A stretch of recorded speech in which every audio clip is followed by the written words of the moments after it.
Hi there and welcome back to Lorena's Labyrinth. I'm Anah. You may have noticed, or it may have escaped your attention, that I decided to put the letters BSW under my signature on the channel today. I've been noticing and observing that lots of people that put up similar type content as myself, they put their letters and qualifications, especially if they have a PhD. So I decided that, you know what, it's time to put my BSW up. BSW actually stands for Bachelor of Social Work. Now, just to clarify here, if YouTube wants me to show my credentials, I'm quite happy to do so. For the viewers, though, or the listeners, the important thing to remember is that my qualification is Australian, and I use a feather name to protect the identity of myself and my family members, which liberates me to speak more freely about my life experiences. The other thing to remember is that whether it's a PhD or any form of academic qualification, they don't translate internationally. Certainly not my qualification. My professional body is the Australian Association of Social Work. And what is important for you to know here too is that I actually am no longer a member of it. I'm not registered. I don't need to be registered with it in Australia because we don't have licensing attached to this degree. If I was, say, trying to get work as a social worker locally, the professional registration adds value because it gives you a level of professional credibility, if you like. But I'm not working in the field of social work anymore, so I don't feel the need to actually have the professional membership. Okay. And also because I'm not doing, if you're registered with these bodies, you've got to do continuous professional development, and I'm not doing that anymore. And this is one of the reasons why I say do your own research with any of the mainstream mental health content that I give to you, or anything that has a scientific evidence body to it. Do your own research, because the information I might be giving you is out of date. All right. So in regard to, if people have got questions, why have I stopped this? I'm going back to where my heart sits, okay? I originally did my studies of bachelor or my BSW to improve me as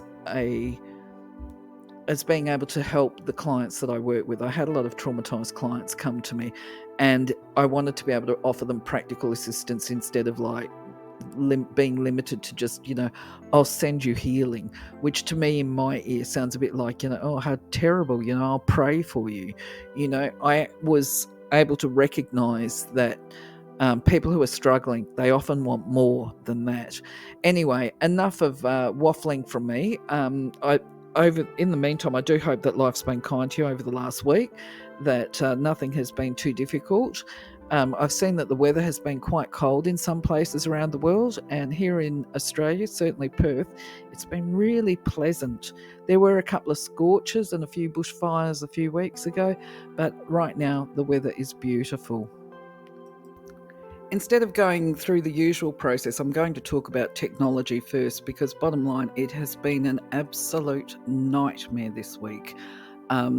I've been working really hard and trying to get ahead of things such as the universal law, which I'll talk about in a little while, so that this stuff is there and I can schedule it, because I've got my eye on another project. I'm working on something that will actually draw upon my creativity, doing the things that I really, really love to do. But bottom line is, my internet service provider, as said before, it's not the service provider's problem or fault, I shouldn't say, is what I mean. It's not their fault. We have a real problem with the infrastructure. Now, I'm happy to say that, actually I should say why I'm having this conversation is because I have to lead in with an apology. I loaded up the Serenity quotes before they were quality assured. As you're aware, that with the current situation with the infrastructure, it's so bad here where I live that my colleague in Italy is doing the QA, and then she uploads it from Italy for me. Thank God for that, real blessing. But she wasn't available this week for her own reasons. I'm not going to go into that.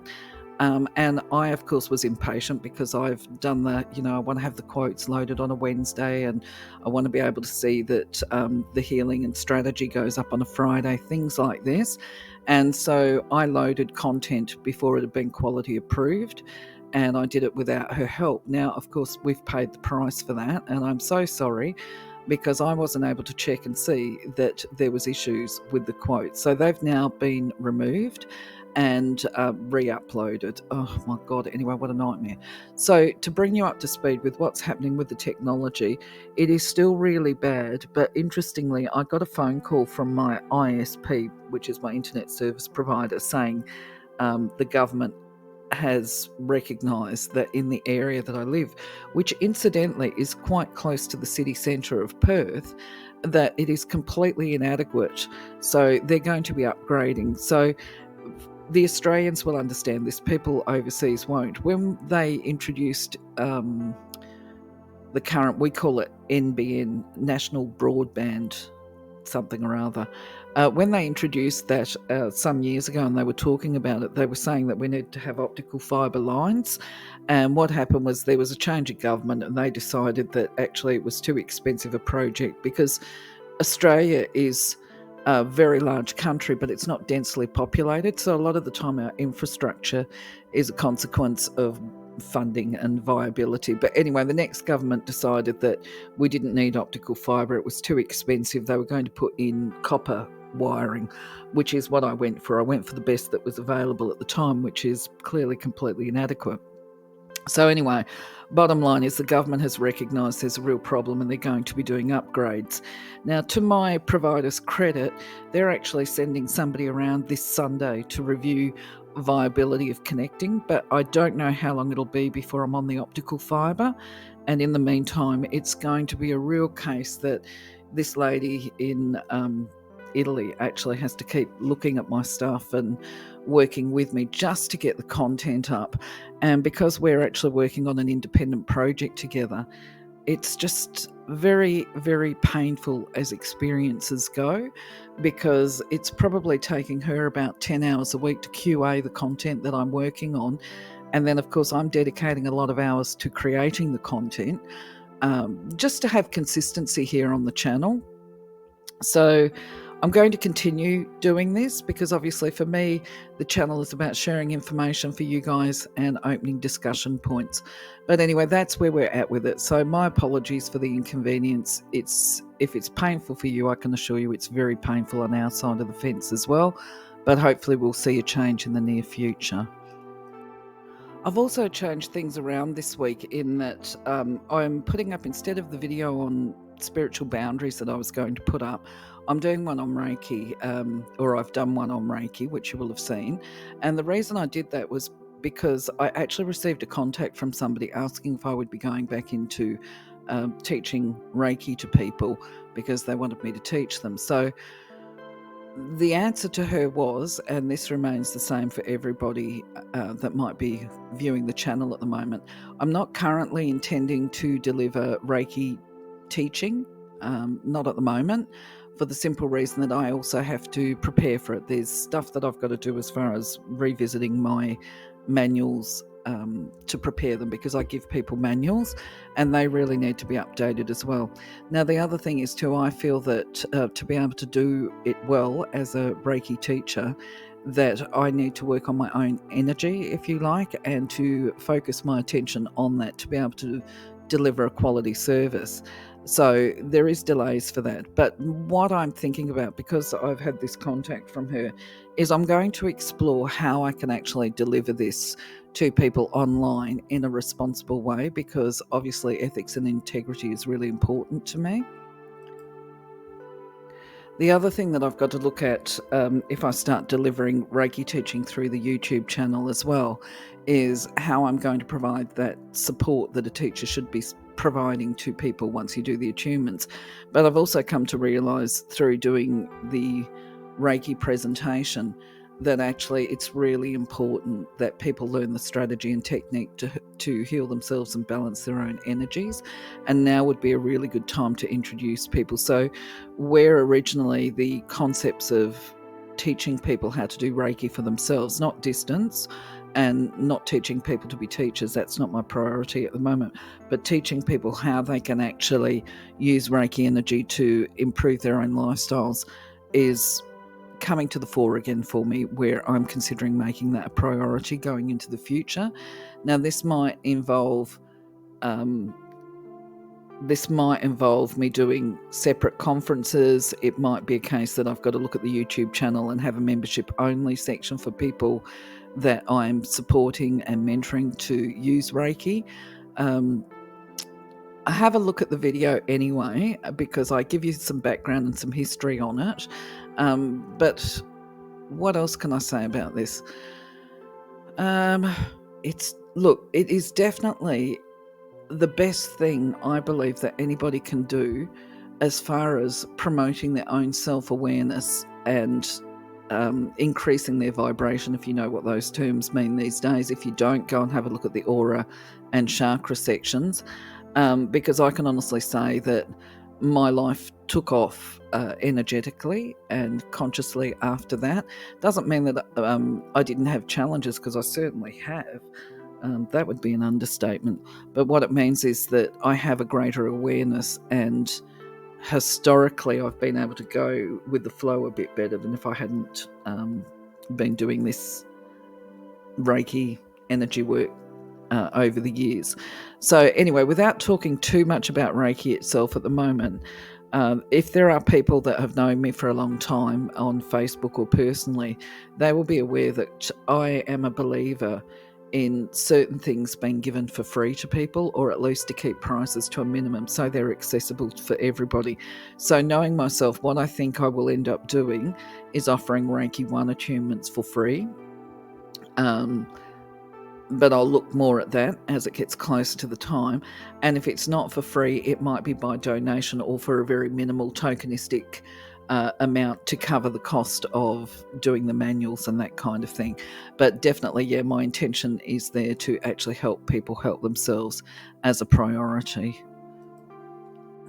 So self-care, what you will have seen also go up more recently is that the friendship circles are up. Now, I have referred back to them because they're a very empowering set of videos, and they're designed to increase not only your personal levels of awareness around your comfort and discomfort, but also to help you to develop your own faith and trust in your intuition and your abilities to be discerning. And I'm not sure if I mentioned last week, to some extent, that if we have got good boundaries and we understand our limitations and we've addressed our core values, it does actually to some extent help us to be a little bit more narcissistic proof, right? Which obviously we know that narcissism's all over the internet. Everybody's sort of familiar with the term now. In fact, actually, I would go as far as to say that when we talk about narcissists, it's very easy to jump on the bandwagon and believe that somebody's a narcissist, or, because this becomes a real label. In fact, that might actually be something for me to do a video on. Nah, blow it, I'll do it now. Okay, so when it comes to narcissism, what I'm observing is that there is, every time somebody does something that might be a bit antisocial, you have the people in the background crying, narcissist, narcissist, that person's a narcissist. Right? Well, I'd be surprised if everybody is a narcissist. I mean, obviously it's on the increase, and a lot of people do tend to have narcissistic tendencies, but does that mean they have narcissism per se? I'm not convinced that everybody's a narcissist, but I think a lot of people have narcissistic tendencies. And if we've done our self-work and we maintain our core values and we do the reassessments, then we will be able to put the boundaries in, and even if they are a narcissist, they'll be out of our life quite quickly, because you're managing and taking responsibility for your own emotions, your own time, and who you have around you, so there's a real level of autonomy and empowerment there with doing these friendship circles. I intend to take it to the next step, though, when we talk about spiritual boundaries, and hopefully that one will be loaded next Friday. You'll get one on how to manage your spiritual boundaries, and I actually believe this is vital for anybody that works with energy, especially if they've got a client base and they've got a busy client base. It's so important to not only manage your personal boundaries, but also your energetic boundaries, to make sure that we're not transferring stuff from one person to the next. So I will be giving some strategy toward that. And then I'm not quite sure. I've got a number of different ideas and themes that I wanted to deliver in regard to self-care. Because remember, self-care actually is not just about being selfish. I mean, obviously we have to be selfish to some extent, because at the end of the day, we are personally responsible for our own health and well-being, and it's up to us to make sure that we maintain as healthy an environment around us as we can. But the point being that throughout life, we are not an island and we interact with many other people. So it is just good common sense to recognize and get to that point that if you want respect, you must be respectful and mindful of other people as well. That doesn't mean to say that you give up your authenticity, your integrity, or your health and well-being for other people, but it does mean that somewhere in there you recognize that actually I do have to flex a little, and that's the business of the boundaries. If we want people in our lives, then we need to sometimes negotiate and respect difference as well. Sometimes it's simply a case of saying, look, we'll have to agree to disagree and moving on. So this week, I'm not really going to worry about doing an example or sample of numerology in the birth chart, because this is going to be a long video anyway, because I'm talking about additional subjects. But suffice to say, the numerology content is still going up every Monday, and it will continue. If there's a numerology or a birth date that you haven't seen come up yet, feel free to put a question up. If somebody puts up a question about a birth date, what's this number mean? I'll definitely respond to it, or can you show me the birth chart? I mean, I love to be interactive, so I will. But for today, I'm not going to talk too much about the numerology. I'm looking forward to doing the master numbers though. But anyway, on to the next slide. So I'm going to speak to the universal laws for a little bit, because you will have seen the content going up this week. Now, what I'm trying to do also here is schedule so that you've got regularity, that you'll know that each day at about 6 a.m. there's going to be a law loaded. And it's turned out to be a bigger exercise than what I thought it was. I thought the videos would be a lot shorter. Some of them may be, when I look at them, the ones that are coming up, because I am actually working on them day by day.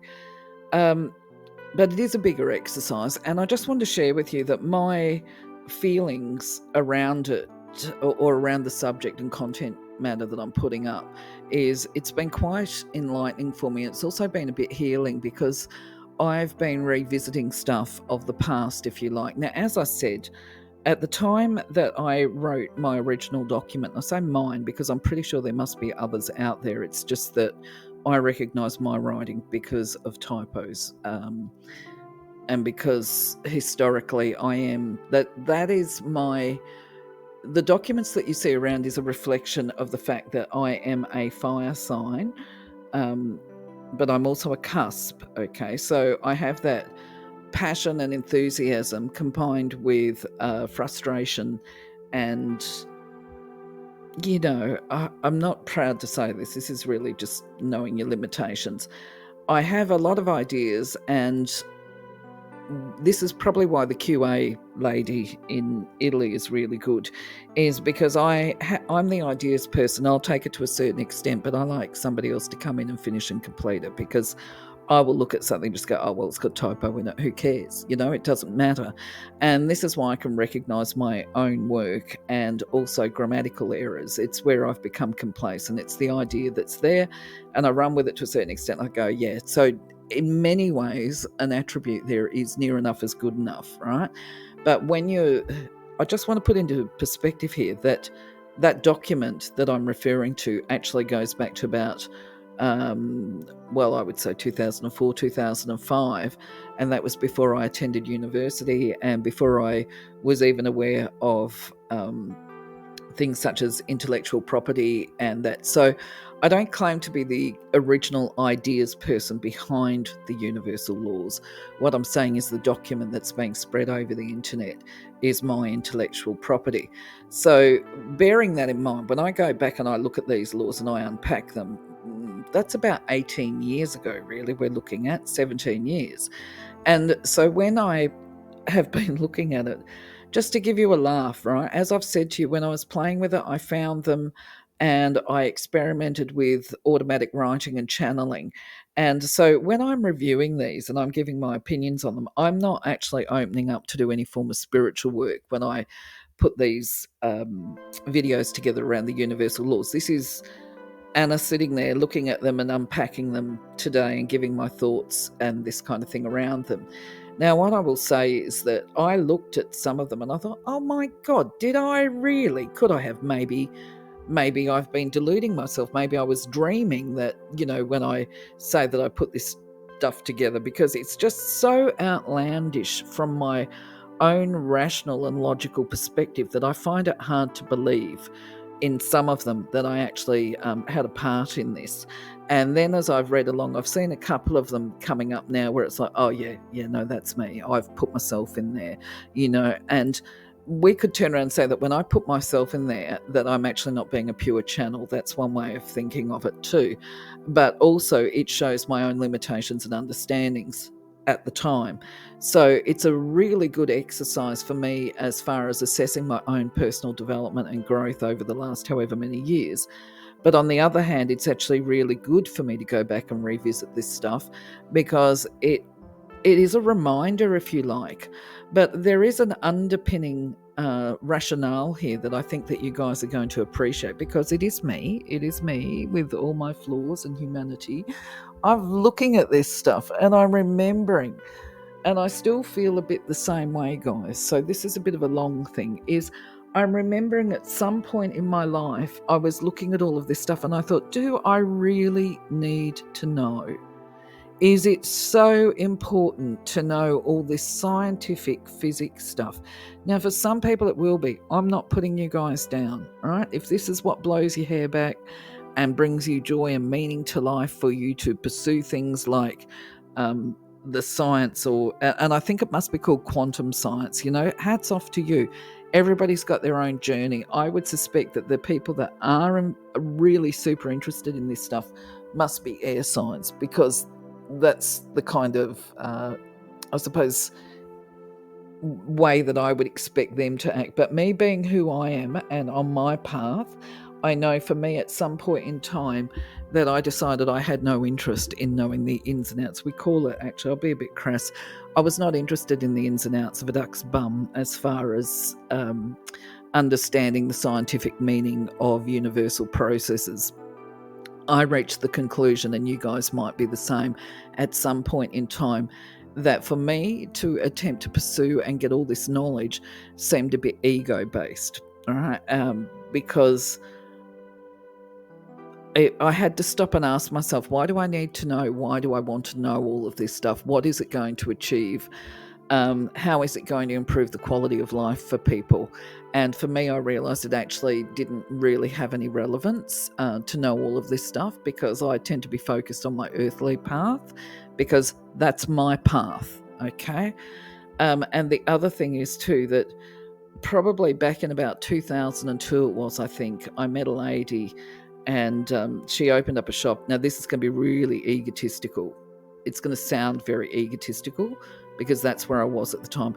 And actually, you know what? I'm going to start a new slide for this, because otherwise this one's going to be a really long slide. So you may remember if you've listened to my videos before. If not, if you're new, my journey started, my conscious journey of development and awareness started when I was living in a remote area of Australia, and there were no teachers. It was very much a default thing. So, people that are in the city, they can generally access, say, a church or a spiritual group or whatever, and look to develop their skills and communications. I mean, that's great if people can access it. I always really wanted to have something like that when I was living in the bush. But when we live in the bush and we can't access those things, that's the bottom line. We become completely self-reliant on developing our awareness. And where, for example, if I was in the city and I was attending a spiritual group, I'm theorizing here, I would see that quite likely I probably would go and attend people with gifts and ask them for their views and opinions on what I should be doing or what my next move was. Well, being in the bush, I didn't have access to those kind of facilities. None of us did, the very few of us that managed to come together. So we were very much reliant on our own gut instinct. If we didn't have direct communication with our guides from the start with, I had to work, or my initial plans was, after I had the Reiki achievements, was to raise my vibration. I understood that as a terminology from reading books, to the point where I can actually get my own divine guidance. Now, I started that, the way I approached it was actually through meditation, lots of meditation, every single night, and also asking my guides, who at that stage I didn't have a personal connection with, but asking them to direct me to sources of information and people that could help me to promote my own growth, if you like, which they did. So I accessed a lot of books, and then the universe was pretty amazing because it brought me together with certain people along the way. We connected and we managed to grow together at different times. So the reason where I was going with this, as far as universal law, and why I came to the conclusion that it wasn't actually important for me to know, as I said, the ins and outs of a duck's bum, was because I connected with a lady in this little town, and she came to me. She had, I was quite envious at the time, I've got to admit. She came to me and she told me that her guides had told her, we can all go, oh yeah, whatever, righto. But her guides had told her that she needed to ask me if I wanted to go into business with her and build a metaphysical shop in the little bush town that we were living in.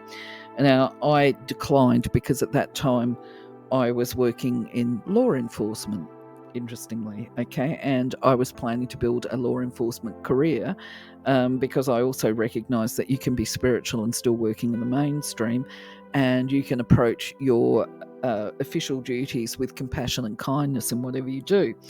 So I declined the offer, but I asked her what she intended to sell from a shop, because I thought, this is pretty incredible. This woman has not worked, and she hasn't studied, and she's had no connection with anything to do with the metaphysical industry whatsoever.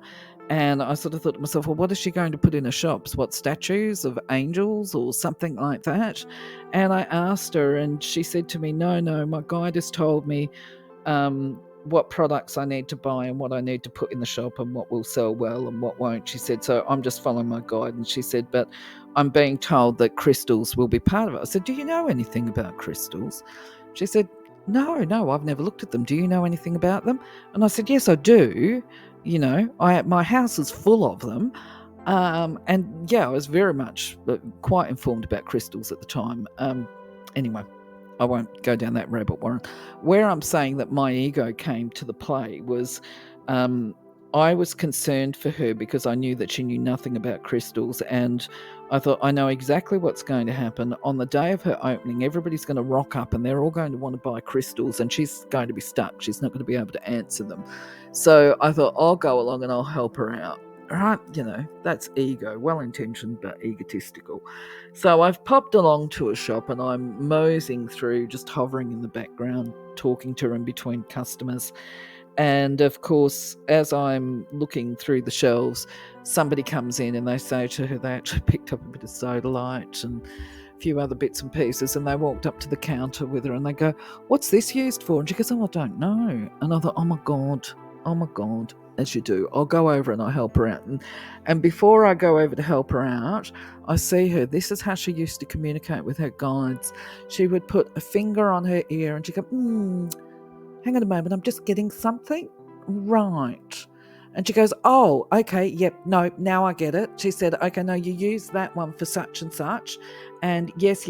Anyway, where I'm going with this is, because she had that divine connection to her guides, because it was open and clear, you can say clear channel, she didn't need to walk around with her brain full of all of this information. If she needed to know something for a specific purpose, all she had to do was ask them, and the information came through.